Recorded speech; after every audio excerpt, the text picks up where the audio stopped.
सभी को राधे राधे। सभी को ढेर सारी शुभकामनाएं।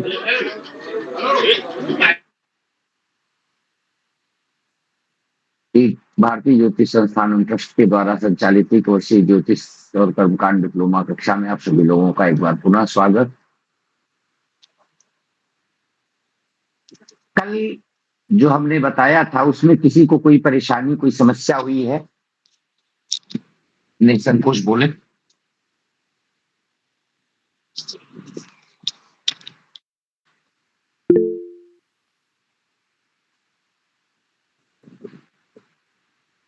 बताइए भाई। नमो नमः गुरु जी। नमो नमः सभी को। गुरु जी कल तकनीकी उसकी वजह प्रॉब्लम की वजह से मीटिंग में ज्वाइन नहीं हो पाया था मैं, तो कुछ उसका पता नहीं है कल का। भाई जिसको पता है उसको बोलने दीजिए।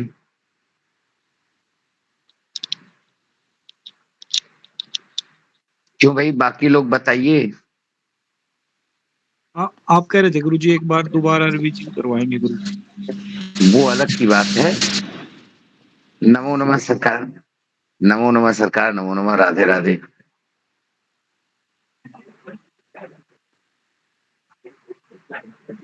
जी,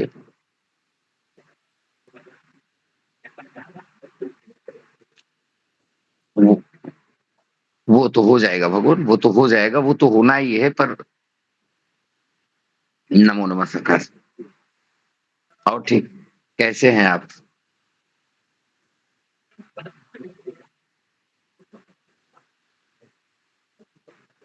चलिए, माता रानी से प्रार्थना है आप शीघ्र स्वस्थ हो जाए।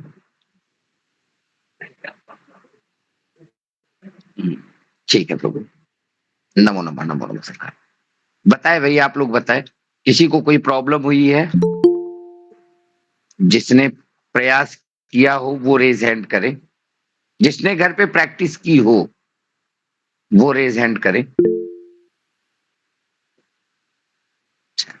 2 लोगों ने घर पे प्रैक्टिस किया है। अच्छा, और भी लोग? अच्छा, करने वाले थे काफी लोग।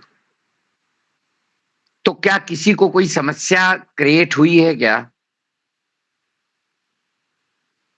अगर आपने किया है तो कोई समस्या हुई है? नहीं गुरुजी, समस्या तो नहीं हुआ, बस यही गूगल पे जब चेक करते हैं तो जो ये जो लैटिट्यूड एंड लॉन्गिट्यूड है ना, उसका डिफरेंस आ जाता है, बस बाकी कोई दिक्कत नहीं है।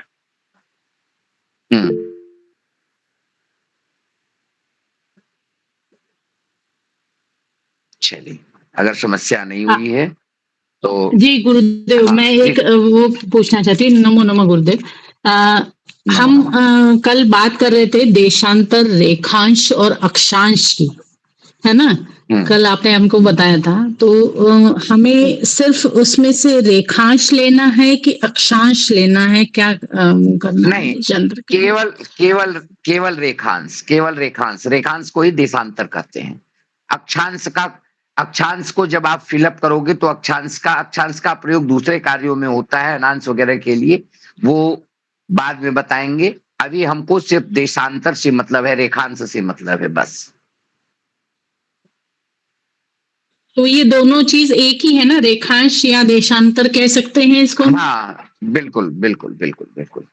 जी गुरुदेव, धन्यवाद। और किसी को कोई समस्या नहीं? एक बार हम फिर से कल की बात को, सुनील जी हैं क्या भाई आज कक्षा में? जी गुरु जी, राधे राधे गुरु जी। राधे राधे। क्या हाल है भाई सुनील जी? ठीक है गुरु जी, बड़े थोड़ा स्वास्थ्य ढीला है। अच्छा अच्छा अच्छा, स्वास्थ्य ढीला हो गया, कोई बात नहीं। चलिए, आने वालों की संख्या लमसम हो चुकी है, हम कक्षा को प्रारंभ करते हैं। एक बार पुनः आप लोग बड़े धैर्य पूर्वक ध्यान से बात को समझिएगा।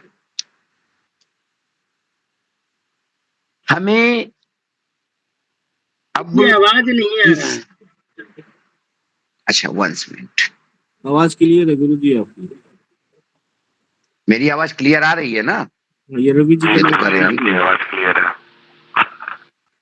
तो भाई हाँ, यही होता है, ये हमारे यहाँ की एक प्रॉब्लम्स है कि व्यक्ति अपने को बाद में टटोलता है, दूसरे को पहले ढूंढता है। कमियां दूसरे में पहले ढूंढी जाती है, खुद को जब बाकी लोग कहते हैं नहीं आप में कमी है, तो आदमी प्रयास करता है पहले खुद में ढूंढना चाहिए। इसीलिए मैं बार बार पूछता हूँ भैया मेरी आवाज आ रही है। मैं इसलिए पूछता हूँ कि कदाचित कोई और समस्या किसी को हो रही हो मेरी आवाज से, या मेरी आवाज मुझे जब दूसरों की आवाज आप लोग बोलते नहीं तो आवाज नहीं सुनाई पड़ती, तो मुझे बार बार पूछना पड़ता है। फिलहाल कोई बात नहीं, ये बात की बात थी। चलिए देखिए, किसी भी जन्म समय को, किसी भी समय को हमें ज्योतिष में, ज्योतिष के प्रारंभ में हमें उसे शुद्ध करने की आवश्यकता होती है। शुद्ध करने से मेरा तात्पर्य यह है कि हमें उस समय में, जैसे जिस पंचांग के द्वारा हम गणना करने जा रहे हैं, अमूमन अधिकाधिक पंचांग 82-30 देशांतर पे ही बने हुए हैं, पर हमारे जो काशी के जितने भी पंचांग हैं वो 82-30 देशांतर पे ही बना है। तो हमारी गणना जो है वह गणना का आधार ऋषिकेश पंचांग, महावीर पंचांग, अन्नपूर्णा पंचांग, काशी विश्वनाथ पंचांग, जो भी काशी के पंचांग है वह, और यह सर्वमान्य सबसे ज्यादा प्रमुखता से माना जाने वाला पंचांग ये सब है, जिसके द्वारा की हुई गणना को अमूमन सभी लोग मानते हैं। आज हालांकि इतने विद्वान हो चुके हैं, इतने विद्वान हो चुके हैं कि हर त्योहार में, हर चीजों में वो इतनी कमियां निकालने लगते हैं कि शास्त्रोक्त बात को ही मानने को तैयार नहीं होते और अपनी उल जलूल बातों को बताना शुरू कर देते हैं। तो ये परेशानी का विषय है, क्योंकि वो एक तरह से हम कहें इस भाषा में तो वो ज्योतिष को नहीं जानते, पंचांग निर्माण को नहीं जानते। वो किसी स्थान पे कुछ प्रमाण, कहीं का कुछ प्रमाण, वो उसको उठा करके रख देते हैं। यहां भी परेशानी यही होती है, यहां भी परेशानी यही होती है, जो मिनटों का अंतर है। जैसे मान करके चलिए एकादशी का व्रत काशी में, एकादशी के व्रत का एक निर्णय होता है कि सूर्योदय से 96 मिनट, 1 घंटा 36 मिनट, 4 घटी पूर्व तक अगर 10वीं तिथि इसके अंदर है तो एकादशी 10वीं विद्या मानी जाएगी और अगले दिन हम लोग एकादशी करेंगे। तो ये तो हमारा काशी के लिए हो गया निर्णय। पर क्या यह निर्णय मुंबई या अन्य जगहों पर जहां सूर्योदय विलंब से होता है, क्या वहां पर यह फलीभूत होगा? नहीं होगा, क्योंकि वहां 96 मिनट के बाद सूर्योदय होगा।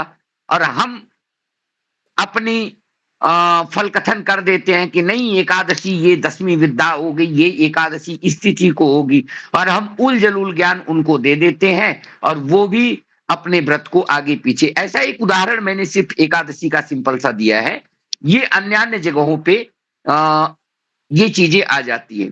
तो हमें इस पे बिल्कुल ध्यान देना है, हमें समय को शुद्ध करना जानना चाहिए कि समय, अब मूलतः वह समय का शुद्धिकरण क्या है, कैसे करना है।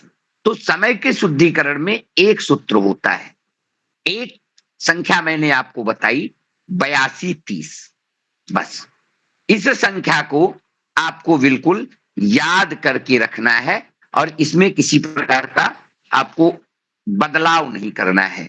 अब हमें करना क्या है 82-30 को भैया? 82-30 को हमें करना ये होता है कि हम यहां ध्यान से देखें, हमने जो कल आपको बताया था हम वहीं से प्रारंभ करते हैं। ये मान लो हमारी मिडिल रेखा हो गई, इसको हमने कह दिया ये 82-30 है और इसी पे हमारा पंचांग बना हुआ है। 82-30 पे, 82 अंश 30 कला पे हमारा जो है वह पंचांग निर्मित है। अब ध्यान ये रखना है भाई, कहीं का देशांतर या तो इससे अधिक होगा और या तो इससे कम होगा। यही दो परिस्थितियां होंगी कि और तीसरी परिस्थिति भी कोई आएगी सामने? दो ही होंगी गुरुदेव। या तो 82-30, क्योंकि 82-30 तो हमारे यहाँ का है ही, तो या तो 82-30 से अधिक होगा या 82-30 से कम होगा। अब ध्यान यहां पर इतना ही रखना है, अगर कहीं का देशांतर 82-30 से कम है तो हम जन्म समय में से जो हमारा यहां मान निकल करके आएगा घटा देंगे, और अगर कहीं का देशांतर 82-30 से अधिक है तो हम जन्म समय में उसको जोड़ देंगे। बस इतना ही आपको करना है, इससे ज्यादा और कुछ नहीं करना है। ये एक सिंपल सी लाइन है, एकदम सिंपल सी लाइन, दिमाग में या इसको एक कागज पे कहीं पे नोटिंग कर लो। अगर किसी स्थान का देशांतर 82-30 से कम है तो जन्म समय में से हमें प्राप्त समय को घटाना है, और अगर कहीं का देशांतर 82-30 से अधिक है तो हमें जन्म समय में जोड़ देना है। बस इतना सा एक सिंपल सा सूत्र है, इससे ज्यादा कुछ भी नहीं है। अब हम एक गणना कर लेते हैं, 2 गणना करते हैं हम यहां पर। गणना हमारी पहली होगी 82-30 से अधिक और दूसरी होगी 82-30 से कम। मान लो कहीं का देशांतर 84-54 है, कहीं किसी स्थान का देशांतर 84-54 है, तो ये 82-30 से अधिक है तो हम 84-54 में से 82-30 को घटा देंगे। हम 82-30 को इसमें से घटा देंगे। क्या मान प्राप्त हुआ भैया? 4 में से 0 गया 4, 5 में से 3 गया 2, 4 में से 2 गया 2, 2 अंश 24 कला हमें प्राप्त हुआ। ये हमारे काशी से वहां का देशांतर 2 अंश 24 कला के डिफरेंस पे है। तो हमारा सूत्र कहता है इसमें 4 गुणा कर दो, इसमें 4 से गुणा कर दो। हमने गुणे 4 कर दिया, 4 चौके 16 के 6, हाथ में आया 1, 4 दूनी 8, 1 9, 96 और 4 दूनी 8, 8 मिनट 96 सेकेंड। तो 96 सेकेंड का ना अच्छा नहीं होगा, तो 96 में से 60 सेकेंड घटा के इधर कर दो तो हमें मिल गया 9 मिनट और 36 सेकेंड। ये हमें प्राप्त हो गया 9 मिनट 36 सेकेंड। अब यही ध्यान देना है, हमारा ये 82-30 से अधिक है। यहाँ का जो देशांतर जिस स्थान का हम गणना कर रहे हैं ये 82-30 से अधिक है। तो अब क्या करना होगा हमें भैया? जो जन्म समय होगा उसमें हम क्या करेंगे? जोड़ेंगे कि घटाएंगे? जोड़ेंगे गुरुदेव। जोड़ देंगे। मान लो किसी बालक का जन्म भोर में 2:36 पे हुआ है, किसी बालक का जन्म 2:36 पे भोर पे हुआ है, भोर में हुआ है, रात्रि के 12 बजे के बाद। तो क्या करोगे? 12 बजे के बाद का मतलब रात्रि के 12 का मतलब 24, 25, 26, 26:36, 26:36 हमने इसको जोड़ दिया। 6 6 12 के 2, हाथ में आया 1, 3 3 6 1। गुरुदेव वो सेकंड है, 9 मिनट 36 सेकंड है गुरुदेव, 36 में 9 जुड़ेगा। अच्छा, हाँ बिल्कुल बिल्कुल बिल्कुल बिल्कुल, धन्यवाद आपको।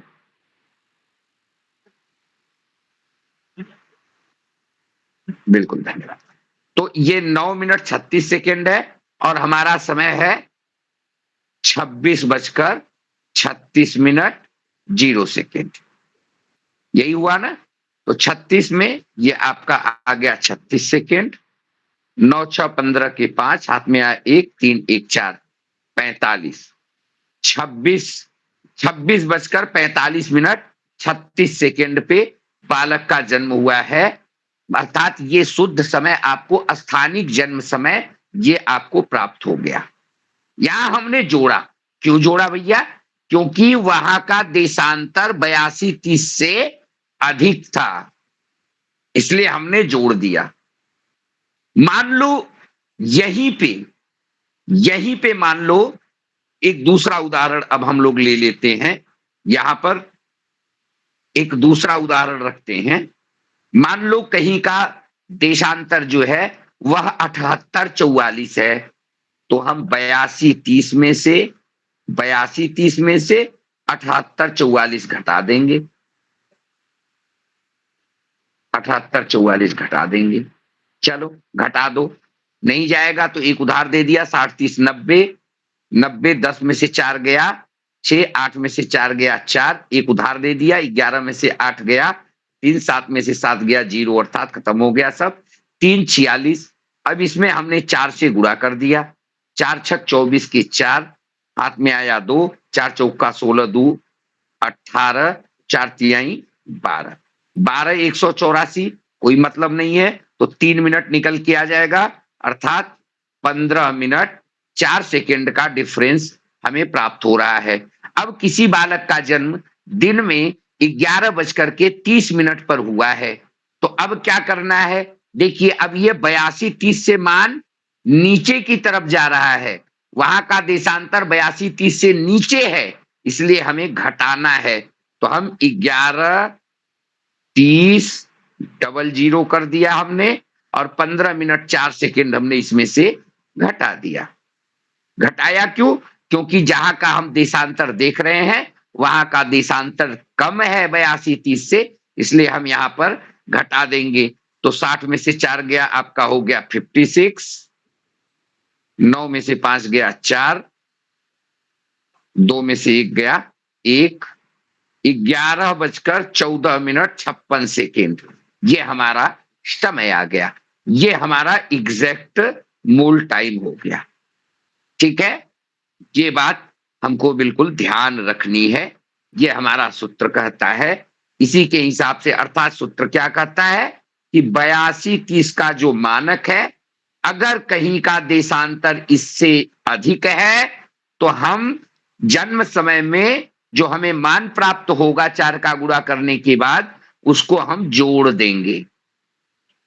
और अगर 82-30 से मान कम है तो हम घटा देंगे। बस इतना ही आपको याद रखना है। अगर 82-30 से वहां का देशांतर अधिक है तो हमको जोड़ना है, जो जन्म समय है, जन्म समय में हमें प्राप्त मान जोड़ देंगे तो अंतर पता चल जाएगा। और अगर 82-30 से मान कम है तो हम प्राप्त समय को घटा देंगे, हमारा मान प्राप्त हो जाएगा।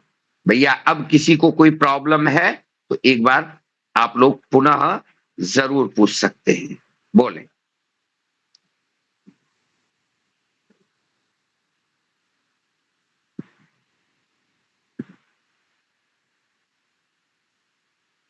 बताइए भैया, अभी भी किसी को दिक्कत समस्या है? नहीं गुरुदेव, अभी तो नहीं।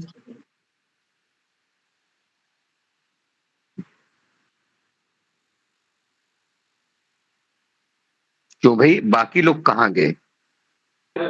आगे बढ़े गुरुजी, किसी दिक्कत नहीं है। भैया आप आगे बढ़ने के लिए कैसे कर सकते हैं? आप अपनी बात बता सकते हैं कि हमको दिक्कत नहीं है, आप ये नहीं कर सकते कि किसी को दिक्कत नहीं है। हाँ? जी गुरुदेव क्षमा, लेकिन अब कोई बोल नहीं रहा तो ऐसे नहीं, आप अपनी बात अपने तक सीमित रखिए, अन्य की बातों पे बताएं। भाई किसी को कोई समस्या है तो वो बेहिचक रेज हैंड कर सकता है, रेज हैंड कर लो, रेज हैंड कर लो, मैं समझ लूंगा कि अभी किसी को समस्या है। अब भाई इससे 0 से तो शुरू नहीं किया जा सकता ना, इससे नीचे से तो अब कुछ शुरू नहीं किया जा सकता। और अगर ये चीजें नहीं समझ में आएगी तो आगे तो बड़े बड़े जोड़ घटाने आएंगे, फिर कहां से हो पाएगा?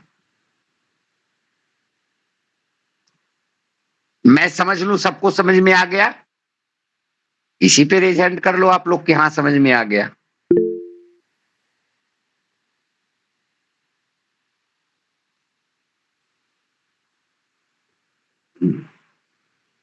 बाद में मत कहना फिर कोई कि हमें नहीं समझ में आया। चलो बहुत सुंदर, आप लोग हैंड डाउन कर लीजिए आराम से, हम लोग आगे बढ़ते हैं।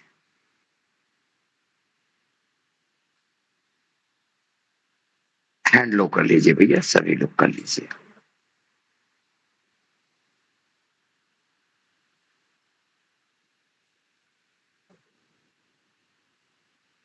ठीक, सुंदर। ये प्रीति की आईडी से कौन जुड़ा है भाई? प्रीति,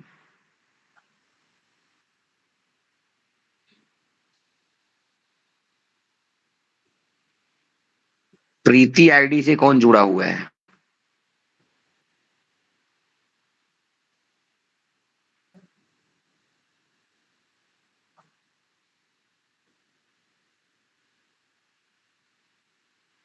आप शीघ्र उत्तर दीजिए।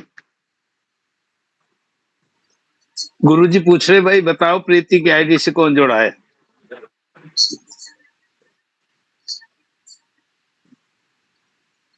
ये गलत बातें हैं, ये गलत बातें हैं। अगर आप लोग अरे भैया जो बताइए सुन रहे हो क्या जो कर प्रीति की आईडी से जुड़े हुए वो कृपया बताएं कौन है, नहीं तो अब रिमूव कर दिए जाओगे।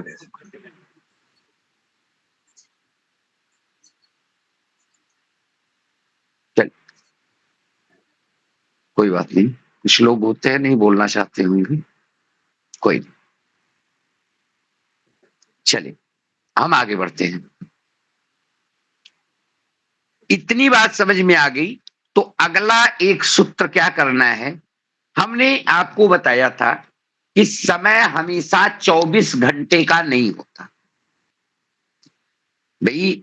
आज सूर्योदय 6:10 पे हुआ तो कल 6:12 पे भी हो सकता है, 6:08 पे भी हो सकता है। जैसा समय होता है धीरे धीरे गर्मी की तरफ बढ़ता है तो क्या होता है, सूर्योदय धीरे धीरे, क्योंकि जब दिन बढ़ने लगते हैं तो सूर्योदय जल्दी होने लगता है, या जब रात्रि की वृद्धि होती है तो सूर्योदय विलंब से होने लगता है, सूर्यास्त जल्दी हो जाता है।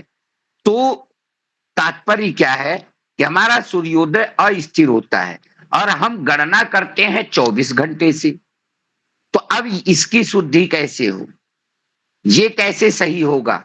तो इसके लिए होता है बेलांतर। मैंने बेलांतर की आपको एक सारणी भेजी है। आपने बेलांतर सारणी देखी हो एक ग्रुप में? जी गुरुदेव, भेजी हुई है। बिल्कुल, उसमें मैं आप लोगों को एक बार बेलांतर सारणी शो करता हूं, फिर मैं आपको बताऊं।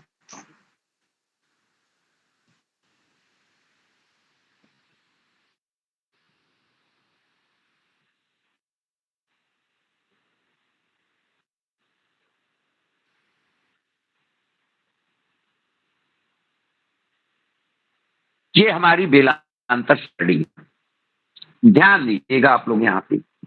इसमें आप ऊपर की तरफ देख रहे हैं तो ऊपर की तरफ आपको महीने दिखाई पड़ रहे होंगे, जनवरी, फरवरी, मार्च, अप्रैल, उसके बाद आपका है मई, जून, ऐसा दिखाई पड़ रहा है। और साथ ही साथ जब आप लोग बगल में देखते हैं तो बगल में आपको तारीख लिखी हुई दिखाई पड़ती है। 1 से लेकर के 31 तारीख तक आपको पूरा लिखा हुआ मिल जाता है। तो 1 से 31 तारीख तक ये मिल जाता है जो आपको। अब यही आपको ये देखना है कि बेलांतर में जिस तारीख को बालक का जन्म हुआ होता है, जिस तारीख को बालक का जन्म हुआ है उस तारीख को, मान लो आपने देशांतर से समय का शुद्धिकरण तो कर लिया, समय को शुद्ध कर लिया। अब देशांतर के अनुसार आपको, मान लीजिए आपने समय शुद्ध किया था, अभी क्या कोई एक समय बताओ जो अभी हमने शुद्ध करके आपको बताया था, कोई एक समय बताओ उसमें से, अभी अभी जो हमने किया एकदम बिल्कुल करंट में 11:30 वाला बताओ कितना आया था?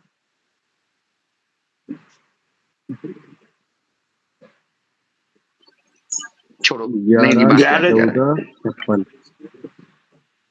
11 11 14 56 ये 11, हाँ 11 14 56 ये आपका आया हुआ था अभी हम लोगों ने जो गणना किया।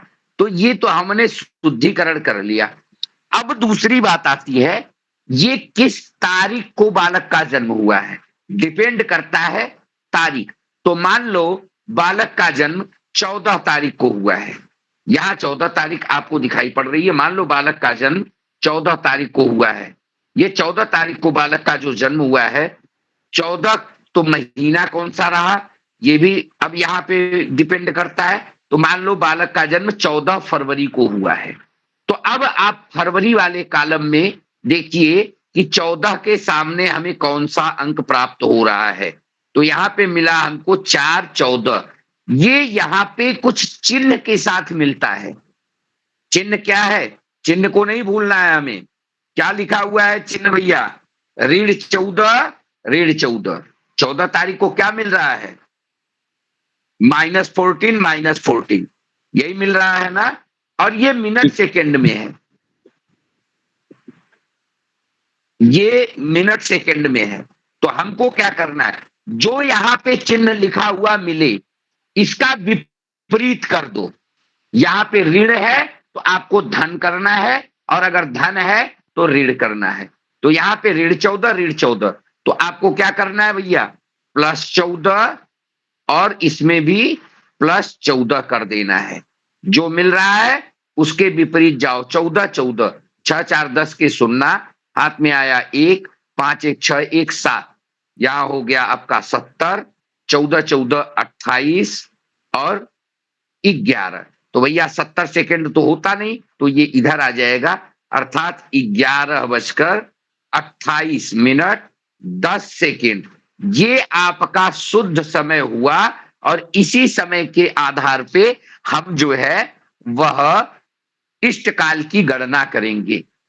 यहाँ पे एक दूसरा उदाहरण हम लेकर के इसको अच्छे ढंग से समझते हैं। इसको दूसरा उदाहरण लेकर के और होगा ना। हाँ, हो गया बात। आप उसको समझ लो, मूल पे मत जाओ, जो वहां पे है उसको समझ लो। जैसे यही समय हमने ले लिया 11 14 56 को ही हमने ले लिया, और मान लो उस दिन, जिस दिन ये समय है 11 14 56 आपको स्पष्ट करने के बाद मिला, यहां पर मान लो उस दिन 1 मई रही होगी। मान लो 1 मई को बालक का जन्म हुआ है, तो ये आपकी हो गई 1 तारीख, और 1 तारीख को मई में जाकर के देखो तो क्या मिला? +2 -51, +2 -51। तो +2 का मतलब यहां क्या होगा? -2, और वहां पे -51 है तो माइनस क्या हो जाएगा? +51 हो जाएगा। ठीक उल्टा कर देना है, जो यहाँ पे साइन है साइन को आपको उलट देना है, बस इतना करना है। तो यहां जोड़ना है 6 1 7 5 5 10 107। 14 में से 2 घटा दिया हमने 12, और ये हो गया 11। अब ये 107 है, तो 107 में से 60 सेकंड आप इधर निकाल करके लेके चले आओ, तो 11 13 47, ये आपका बेलांतर संस्कार करने की बात का समय होगा। अर्थात बालक का जन्म 11:13 पर हुआ। ये आपने देशांतर से और बेलांतर से शुद्ध समय का संस्कार किया है, और ये एकदम एग्जैक्ट शुद्ध समय है। इसमें किसी प्रकार से आपको अब परिवर्तन करने की जरूरत नहीं है। इसी के आधार पे आपको इष्टकाल की गणना करनी है। ये बेलांतर किसको किसको समझ में आ गया? अभी दूसरा, ये जून तक की सारणी यहां पर है, जून के बाद दूसरे पेज पे जुलाई से आगे की सारणी है, पर नियम ज्यों का त्यों है। चाहे जो महीना हो, चाहे जो तारीख हो, तारीख और महीने के हिसाब से ये बिल्कुल एक ही है। अब बताइए किसी को कोई समस्या हो तो।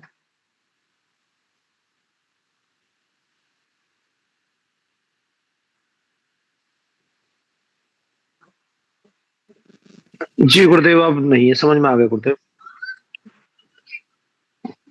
सुंदर। नए लोग बताओ भाई, बिल्कुल नए लोग बताओ, किसी को कोई समस्या है? जी गुरु जी, समझ में आ गया। समझ में आ गया। अभी अन्य कोई ऐसा है जिसको समझ में नहीं आया? अभी केवल वो बताए जिसको नहीं आया। जी कुसुमलता जी आ गया। बताएं। हाँ, आ गया। आ गया।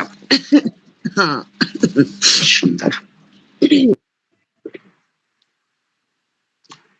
कोई ऐसा है जिसको समझ में नहीं आया?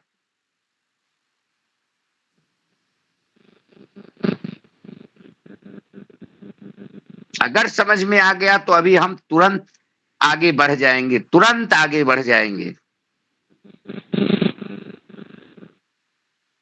आयुष्मान जी, आपको समझ में आ गया?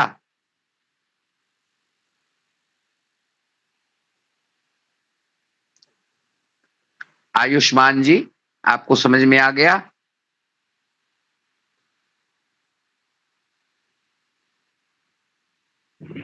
जी गुरु जी।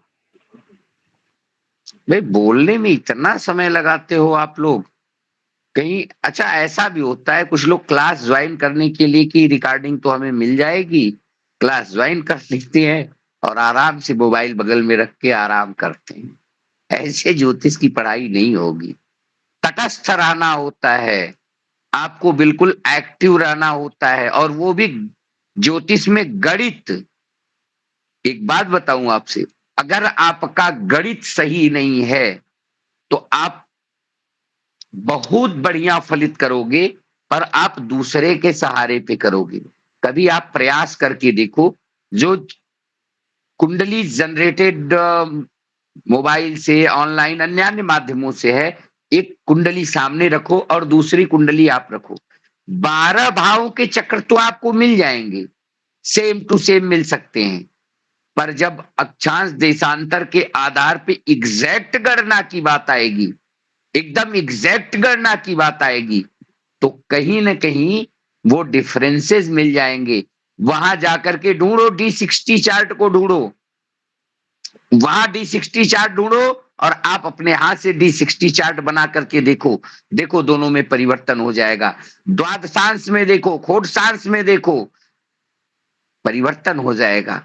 और अगर परिवर्तन हो गया, थोड़े से भी परिवर्तन हो गया, द्वेषकार में जाकर के देखो, परिवर्तन हो गया, थोड़ा सा भी परिवर्तन हो गया, तो जो फलित को जानते होंगे वो भली बात आपको बता सकते हैं कि थोड़ा सा परिवर्तन फल कथन को कहां से कहां लेकर के चला जाएगा।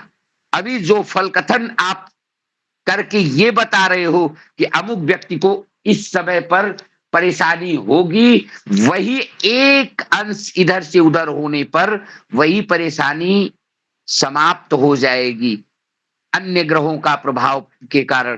तो भैया गणना जितना सटीक करोगे उतना ही आपके लिए लाभदायी होगा। मेरी बात समझ आ रही है कि नहीं? जी गुरुदेव। जी गुरुदेव। जी गुरुदेव। गुरुदेव जी गुरु जी। तो इतना आप सभी लोग बिल्कुल सटीक गणना और सटीक चीज को बिल्कुल ध्यान रखें। अभी कोई ऐसा व्यक्ति है जिसको समय शुद्ध करना नहीं आया हो तो वो एक बार निश्चित अभी पूछ ले, क्योंकि अब मैं इष्टकाल बताने चल रहा हूं।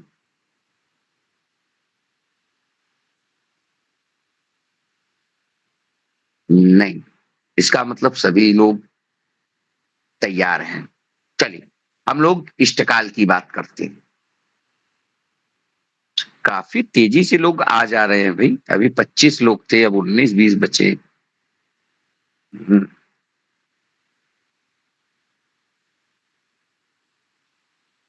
चलिए इष्टकाल आज ही बताए, अगले दिन के लिए जैसा आप लोग कहिए। अभी इसी को और पाए या अगले दिन के लिए? कल बता देना गुरु जी।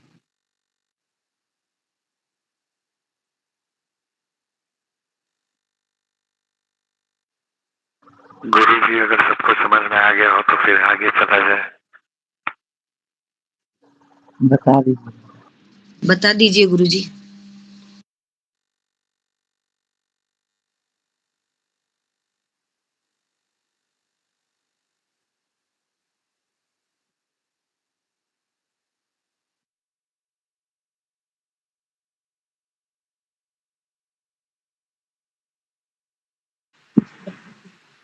बताइए भाई, वो डिस्कनेक्ट हो गया था, कॉल डिस्कनेक्ट हो गया। इष्टकाल पढ़ेंगे आज?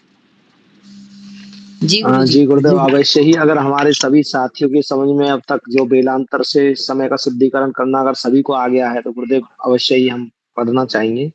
और मैं गुरुदेव अपनी तरफ से अपने जितने भी साथ पढ़ने वाले हैं मैं उनसे यही प्रार्थना कर रहा हूँ कि मैं पहले भी फलित ज्योतिष में जुड़ा हूँ और आप सभी से मैं यही प्रार्थना कर रहा हूँ कि आप प्रश्न तो अपना बाद में कीजिए, परंतु जब गुरुदेव आपसे पूछते हैं कि समझ में आया नहीं आया तो कृपया करके आप बताइए, नहीं तो आप फिर पीछे रह जाओगे और कुछ आगे चले जाएंगे, फिर आपको आगे दिक्कत आएगी। भाई सभी भाई बहनों से मैं यही प्रार्थना करता हूँ, अगर गुरुदेव कोई भी पूछे आपसे, कभी भी पूछे कि समझ में आया आया है तो आप हाँ बोलिए, नहीं आया तो मना कर दीजिए कि गुरुदेव दोबारा से फिर से बताइए, ऐसा बोल दीजिए।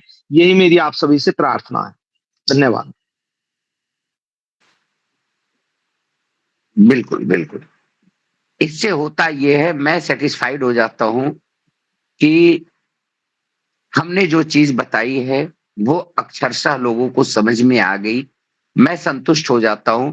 हमारा ध्येय कोर्स पूरा कराना नहीं है, हमारा ध्येय बता करके आगे बढ़ जाना नहीं है। हमारा ध्येय ये है कि जो लोग हमारे साथ कक्षा ले रहे हैं, जो लोग हमारे साथ जुड़े हुए हैं, वो लोग बिल्कुल अच्छे ढंग से कुंडली बनाना सीख जाएं। हमारा ये लक्ष्य है और हमारा ये ध्येय है। तो आप लोग जितना ज्यादा, अभी आपको पीछे फलित कक्षा की बात बताऊं। फलित की बात, अभी जितने लोग थे, वेद प्रकाश शर्मा जी हैं, इंद्रवेश जी हैं, और भी लोग जो फलित की कक्षा में जुड़े हुए थे, आप उनसे पूछिए। ये लोग इतना पढ़ना चाहे कि हम लोगों ने एक एक भाव को 12 14 दिन तक मैं पढ़ाता रह गया। पूछो आप, ये लोग हैं क्यों वेद प्रकाश जी? जी गुरुदेव, बिल्कुल सही बोले हो आप। 14 दिन तक एक एक भाव चलता रहा, और इन लोगों ने जितना पढ़ना चाहा हमने उतना डीपली जाकर के पढ़ाया, जबकि जरूरत नहीं थी। वो हमारे कोर्स, हमारा जो सिलेबस है, सिलेबस से बहुत ब्रॉड हुआ, पर हमने पढ़ाया। यहां तक इन लोगों के कहने के कारण कक्षाएं एक्स्ट्रा कक्षा की तरह चलने लगी। तो इस प्रकार से ये होता है, जब आप पढ़ने के लिए इच्छुक होंगे तो हमें भी पढ़ाने में आनंद आएगा। नहीं तो मैं आऊंगा, बताऊंगा, चला जाऊंगा, पता नहीं किसको समझ में आया नहीं आया तो हम क्या करेंगे। पर मेरी जिम्मेदारी ये है कि आप अगर सहयोग करेंगे तो मैं अवश्य पढ़ाऊंगा। चलिए, मैं आपको इष्टकाल निकालना बताता हूं। बड़े धैर्य पूर्वक ढंग से आप लोग इष्टकाल निकालना सीखेंगे, बहुत ही धैर्य पूर्वक ढंग से। बस 1 मिनट का आप हमको समय दीजिए, एक स्क्रीनशॉट ले लूं, फिर मैं आप लोगों को बताऊं।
जी बिल्कुल, अब आप लोग ध्यान पूर्वक देखिएगा।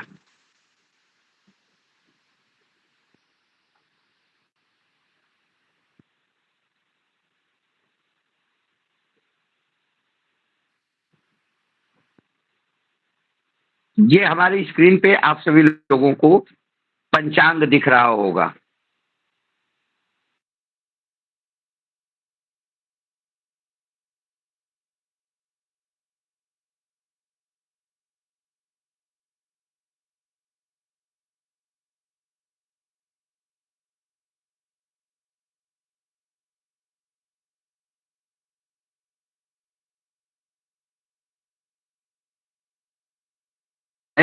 आगे जो है वह तिथि लिखी रहती है, ये तिथि है।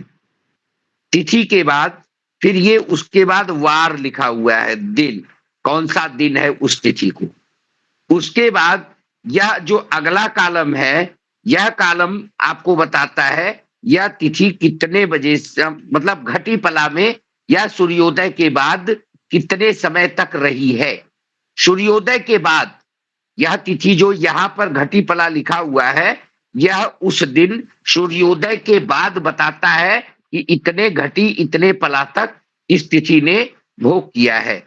इसके बाद अगला जो कॉलम है वह आपको समय बताता है। इसमें गणना करके लिख दिए हैं कि वह दिन में या रात्र में या प्रातः समय कितने बजे तक अमुक तिथि भोग करेगी, ये बताए हैं। उसके बाद आगे आता है आपको, तो आगे उसके बाद आपका नक्षत्र का कॉलम आता है जो आपको यहां पर मिल रहा है, ये आपका नक्षत्र है। वैसे ही अगला जो नक्षत्र के ठीक बाद वाला कॉलम होता है, नक्षत्र के ठीक बाद वाले कॉलम को हम क्या कहते हैं, यह सूर्योदय के बाद कितने घटी पला तक इस नक्षत्र ने भोग किया है, यह यहां पर लिखा रहता है।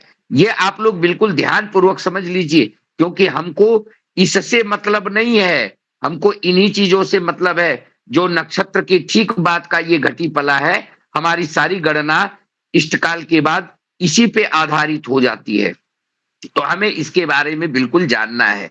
इसके बाद अगला कॉलम जो है वह ये आपका समय दिया है कि यह कितने बजे तक होता है, लेकिन जब 10 वर्षीय या 7 वर्षीय 100 वर्षीय पंचांग में आप जाएंगे तो आपको ये कॉलम नहीं मिलेंगे, सिर्फ आपको उसके सामने घटी पला वाला कॉलम मिलेगा। उसके बाद आपके ये योग लिखे हुए हैं, योग का घटी पला और समय, ये योग का घटी पला है और ये उसका समय दिया है। उसके बाद दिन में बीतने वाले ये आपके प्रथम करण है और ये उसके बाद का द्वितीय करण है, जो प्रतिदिन 2 करण भोग करते हैं, वह उनके नाम लिखे हुए हैं। तो करण की और अभी हमें जो हमारी गणना है उसमें हमें करण और योग की जरूरत नहीं पड़ेगी। हमें जरूरत किसकी किसकी पड़नी है, ये ध्यान रख लीजिए। सबसे ज्यादा हमें जरूरत अगर पड़नी है, अभी हम लोग जब भयात भभोग इत्यादि निकालेंगे तो हमें सबसे ज्यादा इसी की जरूरत पड़नी है, इस अंक की जरूरत पड़नी है और इन नक्षत्र की जरूरत पड़नी है, बस। और तिथियों की बात करेंगे तो हमें इसकी जरूरत पड़ेगी और हमें इसकी जरूरत पड़ेगी। ये 4 चीजों की हमें आवश्यकताएं पड़ेंगी और इसी के आधार पे हमारी पूरी गणना होगी। अब यहाँ पर इष्टकाल के लिए जब हम आगे चलते हैं तो ये औदयिक योग है, शायद इसके बारे में पढ़ाए थे कि नहीं आप लोगों को? औदयिक योग बताया गया था कि नहीं? नहीं, ये वज्र ध्वांश धूम्र ये नहीं बताया गया था। चलिए इसको मैं बता दूंगा, इसको अभी हम लोग ब्लैंक करके छोड़ देते हैं, इसको मैं आराम से पढ़ा दूंगा इसको।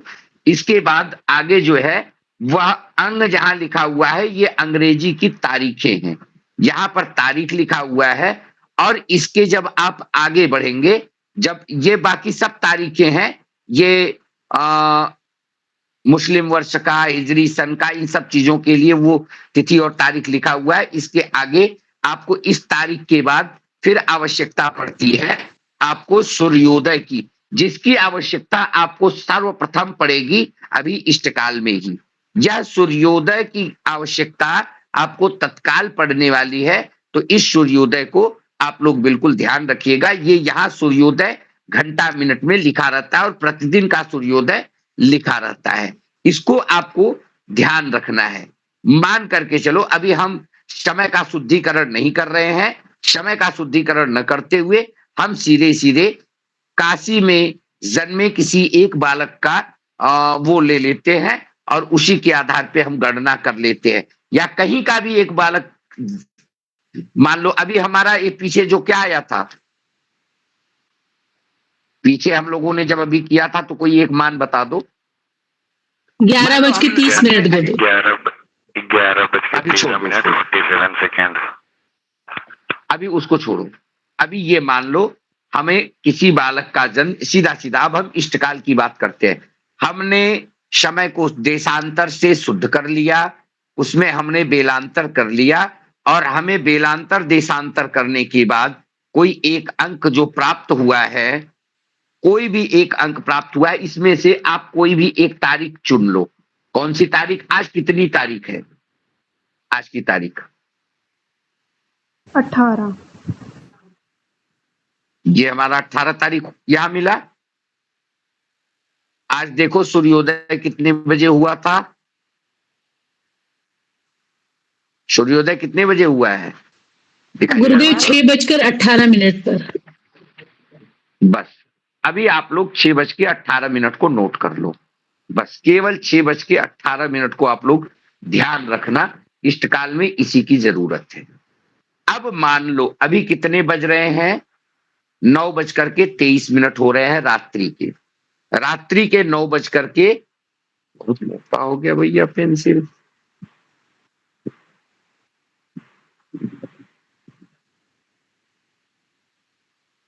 रात्रि के 9:23 हो रहे हैं भैया। 9:23 तो ये ऐसे हो रहे हैं, पर मूलतः अब इसको जब आप अपने ज्योतिष की भाषा में पढ़ोगे या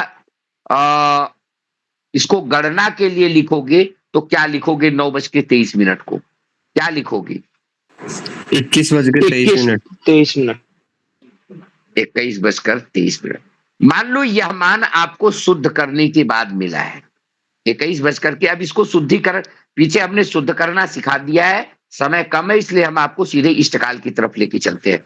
मान लो 21:23, ये आपने बेलांतर देशांतर कर लिया और बेलांतर देशांतर के बाद आपको 21:23 का समय प्राप्त हुआ है।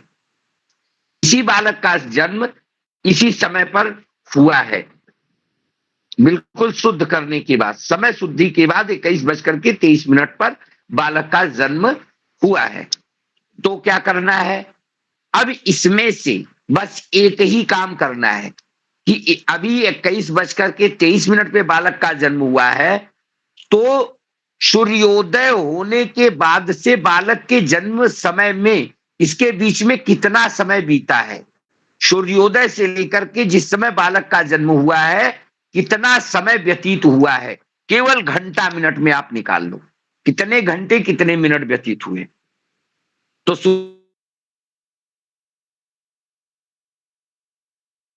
12 मिनट यही हुआ था ना? जी गुरुजी। घटा दो। एक उधार दिया 13 में से 8 गया 5 और 21 में से 6 गया 15, अर्थात 15 घंटा 5 मिनट का समय सूर्योदय से लेकर के अब तक व्यतीत हो चुका है। यही हमारा इष्ट काल है, यही हमारा इष्ट समय है। यह इष्ट समय हमारा घंटा मिनट में है। अभी आपको समझने के लिए केवल इतना है, ये समय घंटा मिनट में हमें प्राप्त हो गया। 15 घंटा 5 मिनट का समय व्यतीत हो चुका है। इसमें किसी को कोई समस्या अभी तक? नहीं गुरुदेव। नहीं गुरुदेव। करना क्या है ध्यान पूर्वक समझ लो, एकदम सीधे शब्दों में एक लाइन में इष्टकाल के आगे लिख लो, जन्म समय में से सूर्योदय को घटा देने से हमारा इष्ट समय प्राप्त हो जाता है। काल माने समय, हमारा इष्ट समय प्राप्त हो जाता है। बस इतना ही, ये आपका मूल सूत्र हो गया। हमारा इष्ट समय प्राप्त हो गया 15 घंटा 5 मिनट। 15 घंटा 5 मिनट ये इष्ट समय कब से है? ये इष्ट समय कब से है? सूर्योदय से लेकर के जब बालक का जन्म हुआ है तब तक का समय है। 15 घंटा 5 मिनट व्यतीत हुआ है। यहां तक किसी को कोई समस्या है? नहीं गुरुदेव। अब आगे थोड़ा सा गणित करना है, बहुत थोड़ा सा गणित। ये घंटा मिनट में है और हमको घंटा मिनट में आगे हमारी गणना होगी नहीं। हमारी सारी गणना हमने पीछे बताया था घटी पला के आधार पे होगा। तो घंटा मिनट को घटी पला में कैसे बदलते हैं आपको पता होगा। एक अहोरात्र में 24 घंटा होता है। 24 घंटा या 60 घटी, यही होता है 24 घंटा या 60 घटी। तो 60 घटी का मतलब क्या हुआ? 24 दूनी 48 और 12, 24 अढ़ाई 60, अर्थात क्या मतलब हुआ? 1 ढाई घंटा घटी। बराबर 1 घंटा बराबर 2.5 घटी।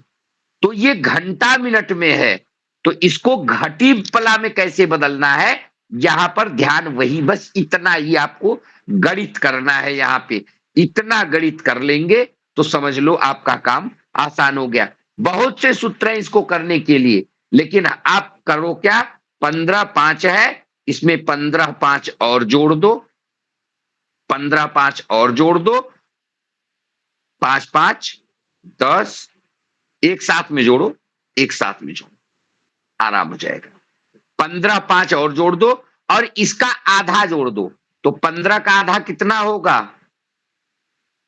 7/30। हमने 15 का आधा कर दिया 7/30 और 5 का आधा कर दो, कितना होगा? 2/30। यही हो गया ना, सब जोड़ दो 30। अभी दूसरे ढंग से भी बताएंगे। 30 हो गया, 5×5 10, 30×10 40, 2 42 हो गया, और 42 हो गया, 15×15 30 7 37। 37 घटी 42 पला 30 बिकला, ये हमारा इष्टकाल हो गया। अगर ये आपको ऐसे कठिन लगता है तो दूसरा सूत्र है। दूसरा सूत्र क्या कहता है भैया, जो आपको मान प्राप्त हुआ इसका दूना कर दो, तो 15 दूना आपका 30 हो गया और 5 दूना 10 हो गया। इसका 2 गुना कर दो, और 2 गुना करने के बाद फिर इसमें इसका आधा करके जोड़ दो। 15 का आधा कितना हो जाएगा? 7/30 और 5 का आधा कितना हो जाएगा?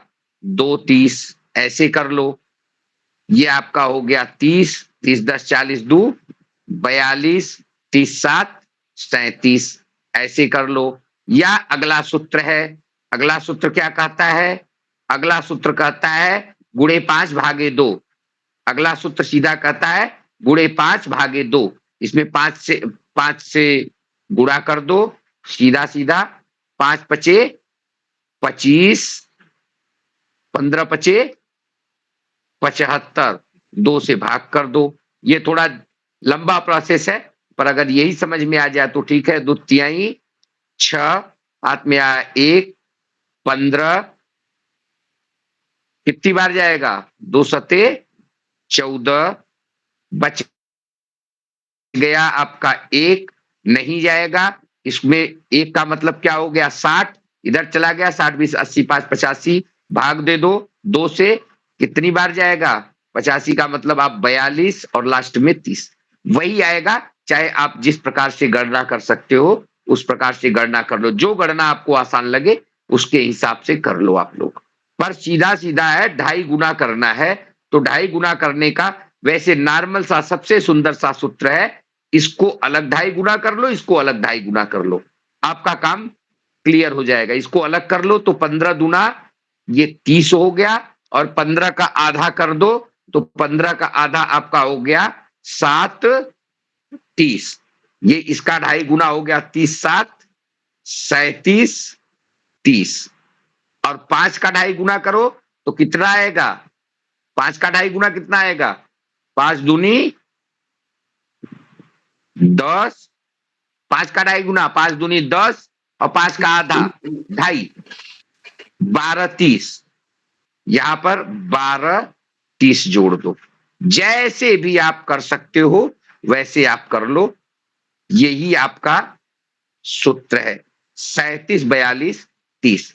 इसका आपका 37 42 30 यही इष्टकाल होगा। ये आपका क्लियर है, बात समझ में आई? थोड़ा कठिन हो गया ना? थोड़ा हो गया। जी गुरुदेव। थोड़ा सा कठिन हो गया। अभी आप लोग इतना ही करिए, अभी घंटा मिनट में निकाल लीजिए।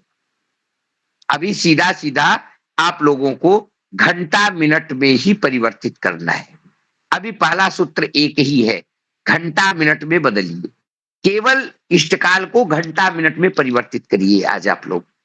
समय अब कितना काम करना है?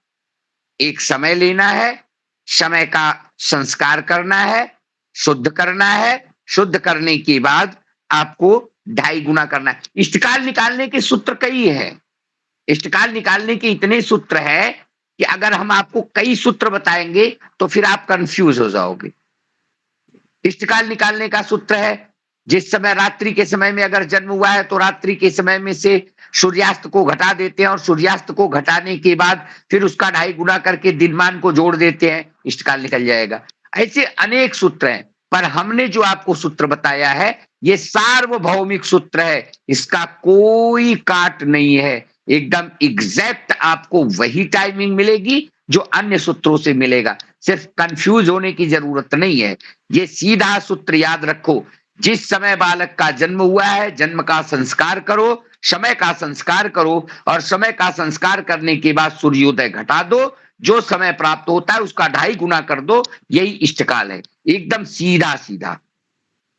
तो अभी आप लोग क्या करेंगे, कोई एक जन्म हमने बताया था कम से कम 4, कम से कम आप लोग 4 जन्म समय अपना इष्ट कर लो और 4 जन्म समय का आप लोग आगे जब करते जाओगे तो आपको बार बार उसमें अन्य संस्कार करने की जरूरत नहीं पड़ेगी, वो मान मिलता जाएगा और आप लोग उसको आगे करते जाओगे। सबसे पहले आप सभी लोग इष्टकाल निकालने से पूर्व किसी जो जन्म समय आप चयन करते हैं उन जन्म समय के आधार को मान करके पहले आप अपने यहाँ का स्थानीय संस्कार करिए, स्थानीय संस्कार के बाद बेलांतर संस्कार करिए, बेलांतर पहले देशांतर, बेलांतर करने के बाद जब आपको शुद्ध मान प्राप्त हो जाता है तो आप शुद्ध मान में से सूर्योदय को घटा दीजिए, जो मान आपको प्राप्त होता है और जो 4 मान, जो 4 आप लिखेंगे वो 4 कैसे कैसे समय होंगे वो मैं आपको बता देता हूं। एक समय आपका होगा सूर्योदय से दिन के 12 बजे से पहले का होगा एक समय, दूसरा समय दिन के 12 बजे से लेकर सूर्यास्त के मध्य का होगा, तीसरा समय सूर्यास्त से रात्रि के 12 बजे के मध्य का होगा और चौथा समय रात्रि के 12 बजे से अगले दिन सूर्यास्त के बीच का होगा।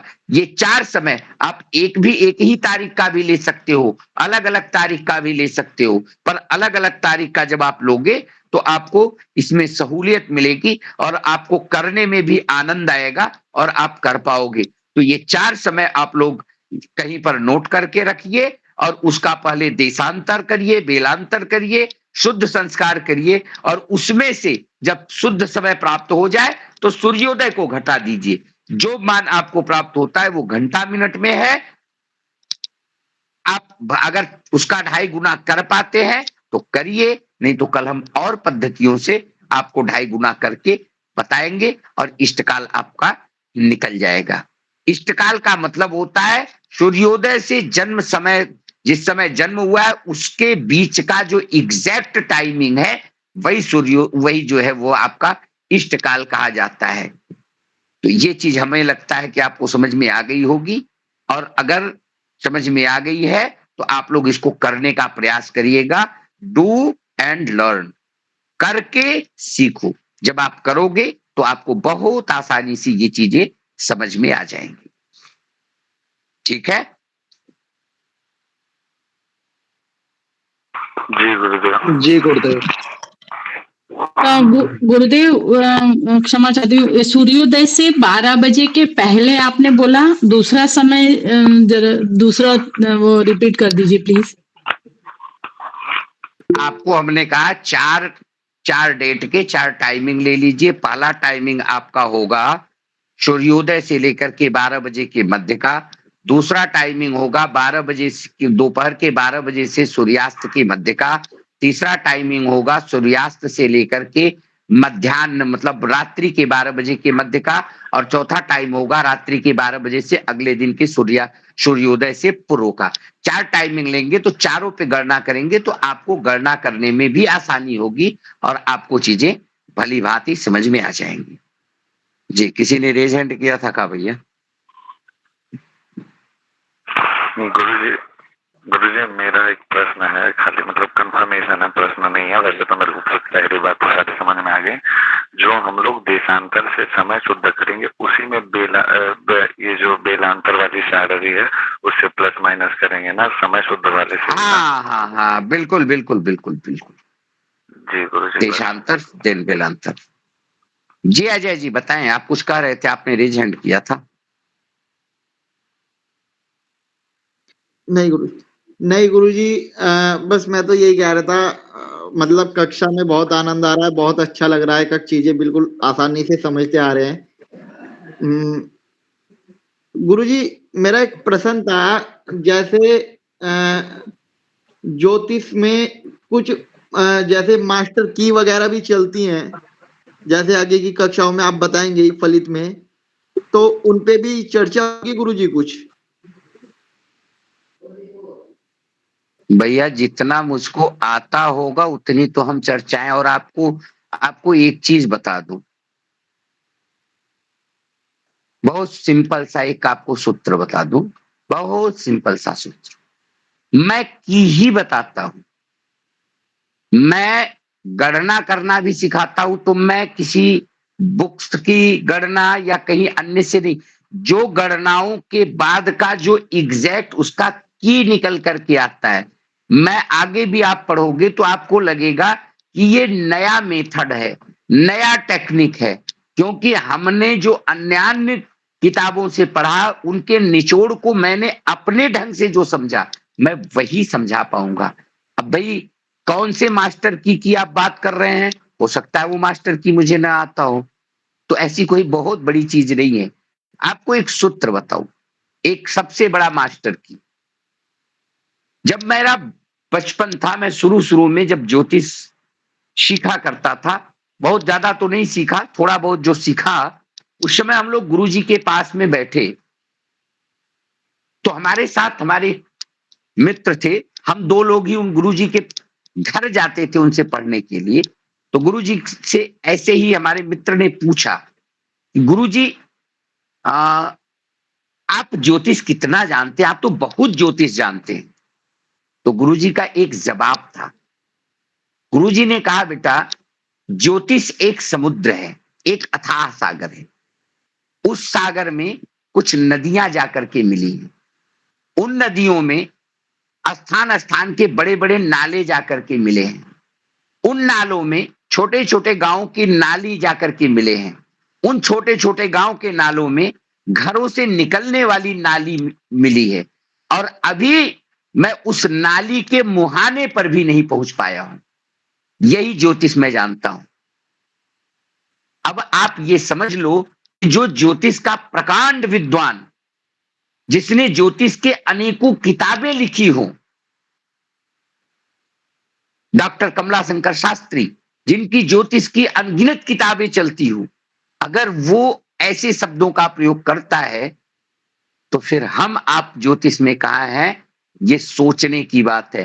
तो ज्योतिष बहुत आसान नहीं है। हाँ, जिसके पास जितना है वो देता है, और मैं तो ये दावा करता हूं कि भारतीय ज्योतिष संस्थानम ट्रस्ट में, भारतीय ज्योतिष संस्थानम ट्रस्ट के द्वारा अभी तक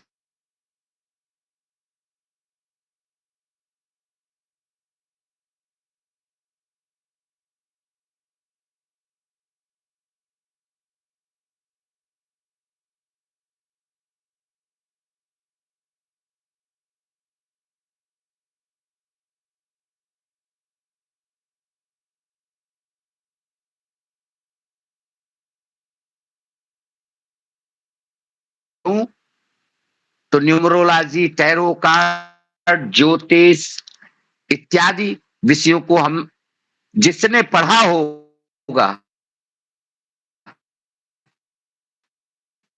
जिस अभी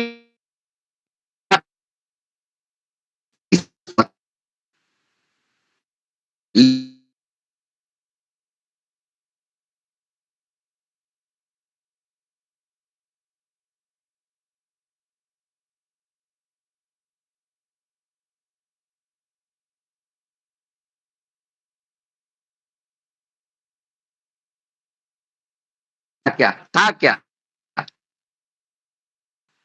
अब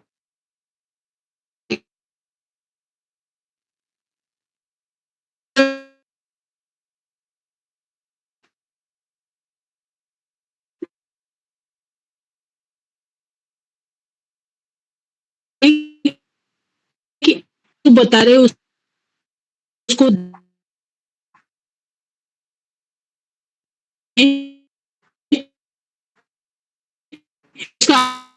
हम